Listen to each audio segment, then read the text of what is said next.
Catus, Maximus here. Going to talk more about adjustable wrenches. This happens to be an alloyed heavy duty. This one's made in Taiwan, chrome vanadium. It's a decent quality steel. This is a much older one, I suspect from the 80s or 90s. Alloyd started out as a halfway decent tool company, and then they just really, I don't know if they got bought out, but they just got turned into like a department store, super cheesy brand. And I think Allied branded tools are still sold at like Kroger and those kind of places. But man, they're low quality. And this appears to have been made quite a long time ago when they were at least a little better quality.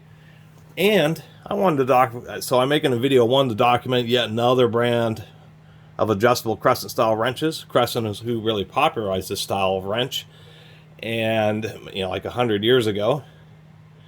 And it's easily one of the top 5. I'm willing to bet it's one of the top 5 most copied and rebranded type of tools out there, next to screwdrivers and like hammers.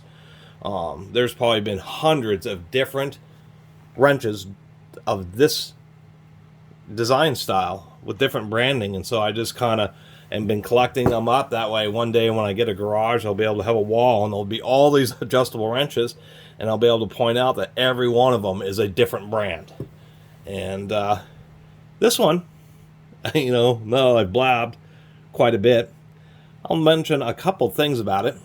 One, the webbing right here actually seems pretty thin, like this slot is moved really far back in regards to the wrench body, which seems a little bit odd. A bit of a different design. The other thing that I've never seen, I don't think I've seen on any others, is see that hasn't been like ground out by a person. That it was manufactured with this little gap. If we take a look at a diamond is one of the few that shows the directional use arrow.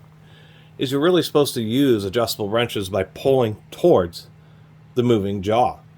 That way, when you're working on a fastener, the corner of the fastener is putting pressure on the top of the moving jaw, causing it to want to rock, which is the jaw is actually stronger because it's relying on the webbing and the way it connects to the guide lug, versus being the pushing away from the moving jaw, which would cause all the load to be on the threads, right on the teeth. Speaking of the threads, we can see that it's a little hard to see maybe this direction.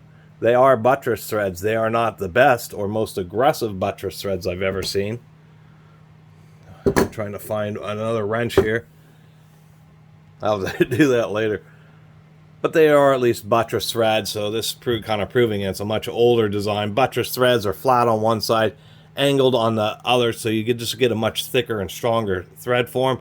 Also allows the teeth on the moving jaw to also be a bit larger. Nonetheless, just thought it was odd that they actually have a cutout that really prevents you from using this in the wrong direction, because of course the fastener will just fall into this little gap. I mean, it's not squared off. It's not really meant to grab onto the fastener. I just thought, God, that was so interesting that they really kind of designed this to really be, to mechanically only be used in one direction. And maybe it's a little stronger having that little cutout.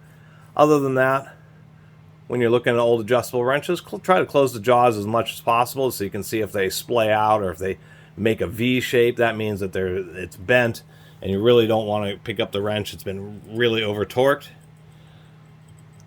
Jaw's a little bit loose, but it's not too bad in the closed position.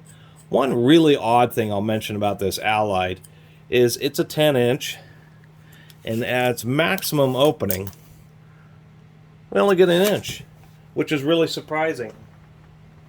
Like this electrolyte, you get an inch and an eighth out of the 10-inch wrench, and the wide opening diamond, which I'm about to talk about, you get 1 3/8 inches. So only giving you an inch for a 10-inch wrench, just a little bit narrow, and we can see that the jaw doesn't even go all the way back to the back of the wrench. So they're kind of chinsing you a little bit on this one.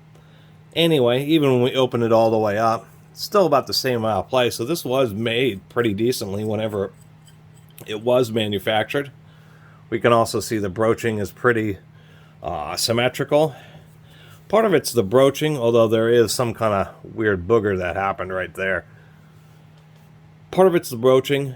It's actually really rough. So, I mean, even Allied back in the day was still you know, not the best. This is not like a finely machined surface.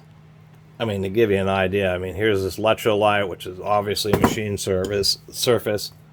A new lobster, machined surface. You can see that is just like really rough. So alloy tools, like, always kind of cheap, but at least back in the day, they weren't quite as cheap as they are nowadays. And they had, once again, this neat little effect. Back to the broaching.